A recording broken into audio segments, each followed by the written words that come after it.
જય શ્રી કૃષ્ણ. નમસ્કાર, જય શ્રી કૃષ્ણ. સ્વાગત છે મારી યુટ્યુબ ચેનલમાં. તો આજે આપણે બનાવવાનો છે સિંગ પાક. તો મેં અહીંયા 1 કિલો સિંગ લીધેલી છે. એને હળવા ધીમા આંચે શેકી લેવાની છે. બહુ બળી જાય એવી શેકવાની નથી. ગેસની ફ્લેમને સ્લો રાખીને આપણે શેકવાની છે. અને શેકાય પછી થોડી ઠંડી થાય પછી આપણે એના ફોતરા કાઢી લેવાના. શેકવાનું કારણ એ છે કે અંદર રહેલી જે આર્દ્રતા હોય તો એ થોડી આમાં ઓછી થઈ જાય અને સિંગદાણા આપણા કડક અને બની જાય, માટે આપણે આને શેકીએ છીએ. મારી સિંગના શેકી અને મેં ફોતરા કાઢી લીધેલા છે. અહીંયા એલચી જાયફળનો ભૂકો રેડી છે. ડેકોરેશન માટે મેં પિસ્તાને ઝીણા ઝીણા સુધારી લીધેલા છે. જેટલી તમારે સિંગપાકને ગળો કરવો હોય એ પ્રમાણે અહીંયા આપણે સાકર એડ કરવાની છે. અહીંયા મેં થોડું ખોપરું લીધેલું છે, 5 કિલો જેટલું. 1 કિલો સિંગદાણા છે તો 5 કિલો જેટલું ખોપરું લીધું છે. એને ખાલી આપણે થોડી વાર માટે શેકી લેવાનું છે, અંદરનો મોઇશ્ચર નીકળી જાય એની માટે. તો આપણે શેકી લઈએ 2 મિનિટ માટે. આને બ્રાઉનિશ નથી કરવાનું, ખાલી ખોપરું સેજ ગરમ તમને આ મળી જોવાનું. સેજ ગરમ લાગે એટલે આપણે ગેસની ફ્લેમને બંધ કરી દેવાની છે.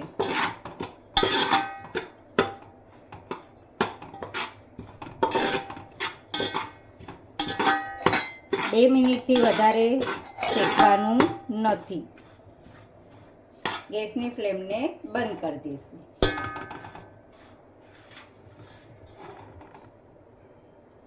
હવે આપણે આને અધકચરા ગ્રાઇન્ડ કરવાના છે. એકદમ બારીક ભૂકો નથી કરવાનો, નહીં તો અંદરથી ઓઇલ નીકળશે તેલ જેવું. એટલે આપણે આને ઓલી રાખી મિક્સરની સ્વિચને એ રીતે આપણે ગ્રાઇન્ડ કરવાનું છે. આવી રીતે આમ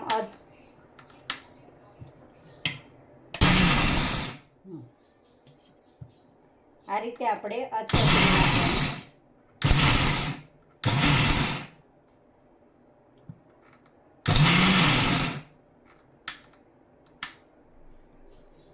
રાખવાનું. એકદમ ઓઇલનો કાઢી નથી નાખવાનું, આપણે એકદમ બારીક પીસવાનું નથી, આવી રીતે રાખવાનું છે, આમ કરકરું થોડું. હવે આપણે આ ખોપરું અંદર હતું એની અંદર જ આપણે આ એડ કરી દેવાનું છે.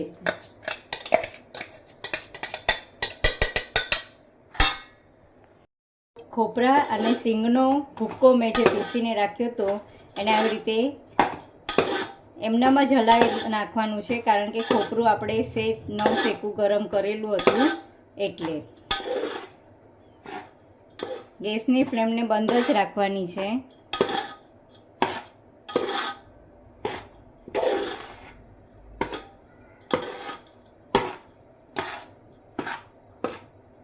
આવી રીતે એક રસ બધું હલાવી નાખવાનું છે.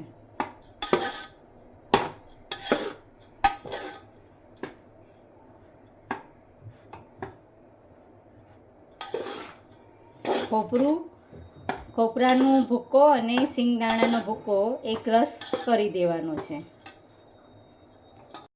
ચાસણી બનાવશું. ચાસણી ફક્ત એક જ તારની કરવાની છે, વધારે કરવાની નથી, નહીં તો કડક થઈ જશે. માટે અહીંયા મેં લીધેલો છે સાકર. 2 વાટકી જેટલી મેં સાકર લીધી, એટલે 5 કિલો જેટલી મારી સાકર છે.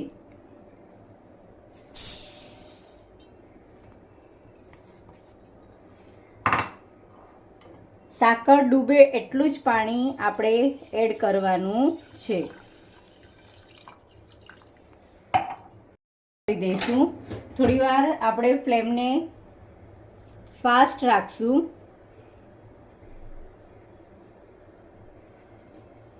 હલાવતા રહેવાનું છે, સાકરનું પાણી જેટલું બળી જાય એટલું.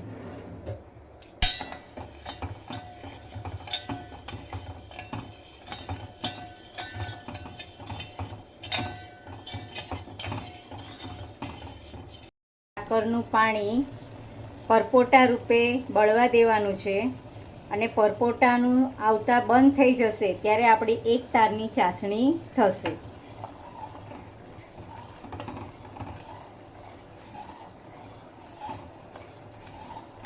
ઘટ્ટ થઈ જશે.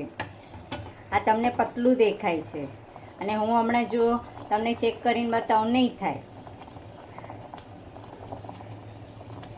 આ થઈ નહીં થઈ. એટલે આ પાણી જ્યારે બળી જશે અને ઘટ્ટ મિશ્રણ થઈ જશે ત્યારે એક તારની ચાસણી થશે. ઓછું થઈ ગયું છે, તમે જોઈ શકો છો. અને હવે આપણે આ ડીશની અંદર થોડું ચેક કરશું આવી રીતે.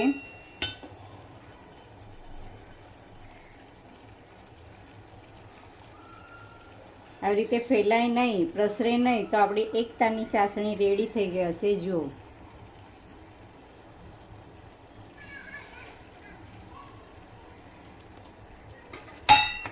હવે ગેસની ફ્લેમને બંધ કરી દઈશું. ઉતારી લીધું છે અને ચાસણી બધી એડ કરવાની છે.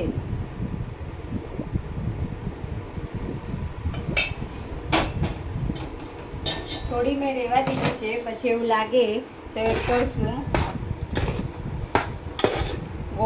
રોટલીનો પિંડ બને એવી રીતે આ બની જવું જોઈએ.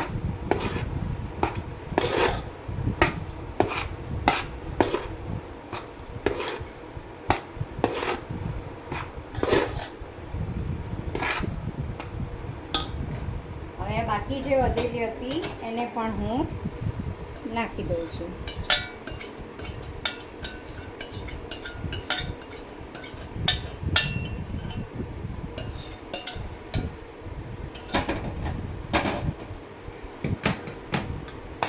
ગેસની ફ્લેમ ઉપર નહીં રાખવાનું, કારણ કે આમાં પછી ચાસણીની અંદર તમે રેડશો અને ગેસની ફ્લેમ બંધ હશે તો કડક થઈ જશે. માટે નીચે જ આપણે તપેલું રાખી અને ચાસણીને આપણે એડ કરવાની. જાયફળનો ભૂક્કો છે એ હું એડ કરી દઈશ. થોડું ઘી નાખીને આપણે ચારે બાજુ ફેલાવી દેવાનું છે.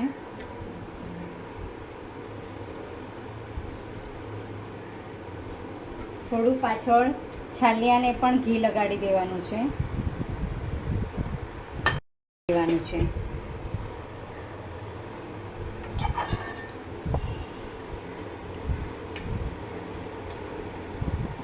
આપણે થોડું પિસ્તાના ટુકડા નાના નાના કરેલા છે, હાથેથી આવી રીતે દબાવી દેવાના.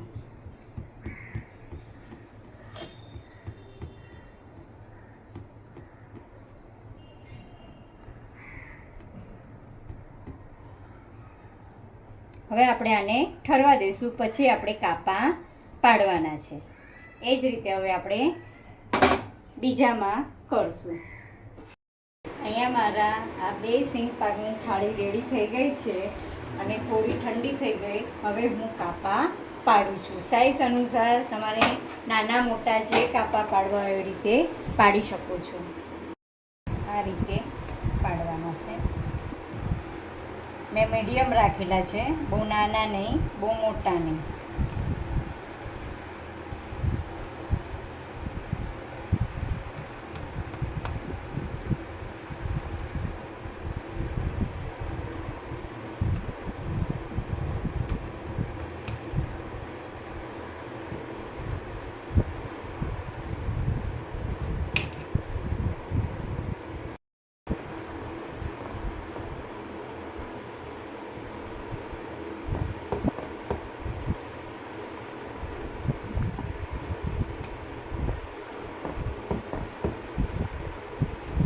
બરફી જેવો નરમ અને મુલાયમ.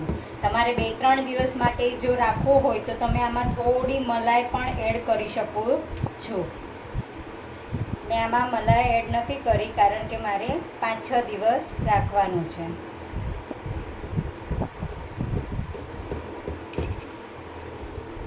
તે તમે જોઈ શકો છો મારા કાપા બધા રેડી થઈ ગયા છે.